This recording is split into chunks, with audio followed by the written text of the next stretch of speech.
జూబ్లీహిల్స్ ఉప ఎన్నికకు సంబంధించి ఈరోజు నోటిఫికేషన్ రాబోతుంది. అయితే నోటిఫికేషన్ వచ్చే సమయం నాటికి కూడా 2 పార్టీలకు అభ్యర్థులు ఇప్పటివరకు డిక్లేర్ కాలేదు. ఆ 2 పార్టీలు ఒకటంటే ఒకటి పడవు. ఆ 2 బీజేపీ, ఎంఐఎం. ప్రస్తుతం బీజేపీ అభ్యర్థి ఎవరు అనేది ఇంకా సందిగ్ధంలోనే ఉన్నది. మేము కేంద్రానికి పంపిస్తాము, బలమైన అభ్యర్థులను పెడతాము అని రకరకాల వాదనలు వస్తున్న నేపథ్యంలో అనేక పేర్లున్నాయి. లెంకల దీపక్ రెడ్డి, కీర్తిరెడ్డి, ఆకుల విజయ, సుభాష్, తాజాగా ఇటీవల వచ్చి మళ్ళా కనుమరుగైన బొంతు రామ్మోహన్. ఈ పేర్లు ఇటువైపు కొనసాగుతున్నాయి. దీపక్ రెడ్డి పేరు ఖరారు కావచ్చు అన్న వార్తలు వస్తున్నాయి. ఇంకా పేరైతే ఖరారు కాలేదు. నామినేషన్లకు సమయం అయితే మొదలైంది. 21వ తేదీ వరకు వారం రోజుల పాటు నామినేషన్లు ఉన్నాయి. ఈ వారం రోజులలో ఖచ్చితంగా తేలాల్సిన అవసరం ఉన్నది. నెల రోజులలో ఎన్నికలే అయిపోబోతున్నాయి. అయినా కూడా బీజేపీ అభ్యర్థి ఇంకా తెలియదు. ఇంకా బీజేపీకి కట్టర్ వ్యతిరేకం ఎవరయ్యా అంటే ఎంఐఎం పార్టీ.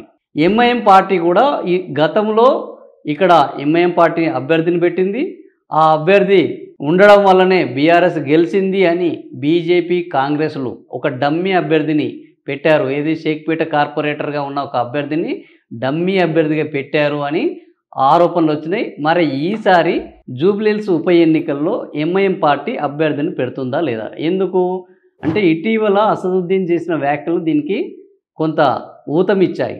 ఏమనంటే మాకు రేవంత్ రెడ్డి ప్రభుత్వంతో మంచి సంబంధాలు ఉన్నాయి, కానీ సైద్ధాంతికంగా మేము కాంగ్రెస్ తోటి విభేదిస్తున్నాము, కాంగ్రెస్ విధానాలతోటి విభేదిస్తున్నాము, కాబట్టి మేము ఇంకా నిర్ణయం తీసుకోలేదు జూబ్లీహిల్స్ ఉప ఎన్నికకు సంబంధించిన ఎన్నికలపైన. సో మేము అభ్యర్థిని పెట్టాలన్నా లేదా త్వరలో నిర్ణయిస్తాము అని ఆయన చెప్పడం ఇప్పుడు కొత్త ట్విస్ట్కు మొదలైంది. కాంగ్రెస్ పార్టీ అనుకోని చేస్తుందా లేదా కాంగ్రెస్ పార్టీకి సంబంధం లేకుండా అసదుద్దీన్ వ్యవహరిస్తున్నారా అన్న చర్చ ప్రారంభమైంది.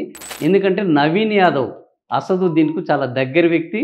గతంలో అసదుద్దీన్ ఎంఐఎం పార్టీ నుంచి ఈయన రాజకీయ ఆరంగేట్రం జరిగింది.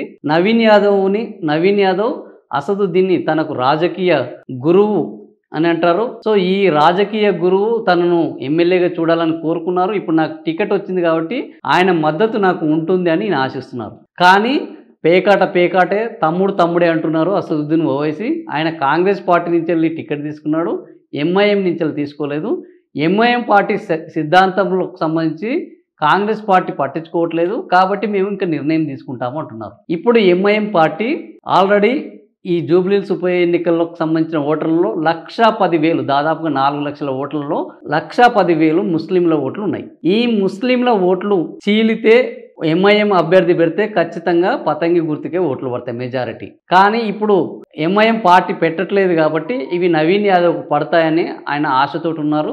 ఇంకా ఇప్పటి వరకైతే ముస్లిం అభ్యర్థి ఎవరిని పెట్టలేదు. కాంగ్రెస్ నుంచి వెళ్ళి నవీన్ యాదవ్, బీఆర్ఎస్ నుంచి వెళ్ళి సునీత, బీజేపీ నుంచి కూడా ఇంకా ముస్లిం అభ్యర్థి వచ్చే అవకాశమే లేదు. ఇలాంటి పరిస్థితులలో మరి ముస్లిం ఓట్లు ఎవరికి పడతాయి? బీఆర్ఎస్కు కొంత ఫేవర్గా ముస్లింలు ఉన్నారన్న వాదన నేపథ్యంలో ఒకవేళ ఈ ఓట్లన్నీ బీఆర్ఎస్కే పడితే బీఆర్ఎస్ గెలిచే అవకాశం ఉన్నది. ఎంఐఎంని పెడితే తప్ప ఈ ఓట్లు చీలే అవకాశం లేదు అన్న చర్చ జరుగుతుందా, అన్న ఒక ప్లానింగ్ జరుగుతుందా అన్న కొత్త చర్చ మొదలైంది. ఈ ఎంఐఎం ఓట్లు చీలాలి, ముస్లిం ఓట్లు చీలాలి అంటే ఎంఐఎం అభ్యర్థి పెట్టాలి. ఎంఐఎం అభ్యర్థి పెడితే నవీన్ యాదవ్కు పడే ఓట్లు కూడా నవీన్ యాదవ్కు పడవు, అవి ఎంఐఎంకు పడతాయి. ఎలాగో బీఆర్ఎస్కు పడే ఓట్లు బీఆర్ఎస్కే పడతాయి అన్న చర్చ నేపథ్యంలో ఇప్పుడు ఎంఐఎం ఎటు తేల్చుకోలేకపోతుంది. ఎంఐఎం తేల్చుకోకపోవడం పైన నవీన్ యాదవ్ కూడా ఇప్పుడు అసలు ఏం జరగబోతుంది, గెలుస్తామా లేదా, ఈజీ సీట్ అనుకునేది రోజు రోజుకు కాంప్లికేట్ అవుతున్నది. మంత్రులు కొట్లాడుకుంటున్నారు. ఆశించిన టికెట్లు ఆశించి దొరకని వాళ్ళంతా తలవదారి వెళ్ళిపోయారు. ఓవైపు అంజన్ కుమార్ యాదవ్ ఓడిస్తానని కంకణం కట్టుకున్నారు. ఇంకోవైపు ఎంఐఎం మేము నిర్ణయం తీసుకోలేదు, ఇంకా నిర్ణయం తీసుకుంటాము అని సస్పెన్స్ కొనసాగిస్తుంది. ఈ నేపథ్యంలో జూబ్లీహిల్స్లో కాంగ్రెస్ పరిస్థితి ఏం కాబోతుంది? ఇది ఒక వాళ్లకు పరిష్కారం లేని ఒక సమస్యగా మారింది. త్వరలో రేవంత్ రెడ్డి, అసదుద్దీన్ సమావేశమయ్యే అవకాశం ఉంది. ఈ సమావేశంలో ఈ జూబ్లీహిల్స్ భవితవ్యం, నవీన్ యాదవ్ గెలుపుకు సంబంధించి ఒక క్లారిటీ రాబోతుంది. మరి దీని వెనుక ఎంఐఎం పోటీ రావడం వెనుక రేవంత్ రెడ్డి ఉన్నారా? ఎంఐఎంఏ తనంతలో తాను నిర్ణయం తీసుకుంటుందా? ఎంఐఎం ఒక అభ్యర్థిని పెడితే ఎవరికి లాభం, ఎవరికి నష్టం? మీ అభిప్రాయాన్ని కామెంట్ల రూపంలో తెలియజేయండి. Thank you for watching video.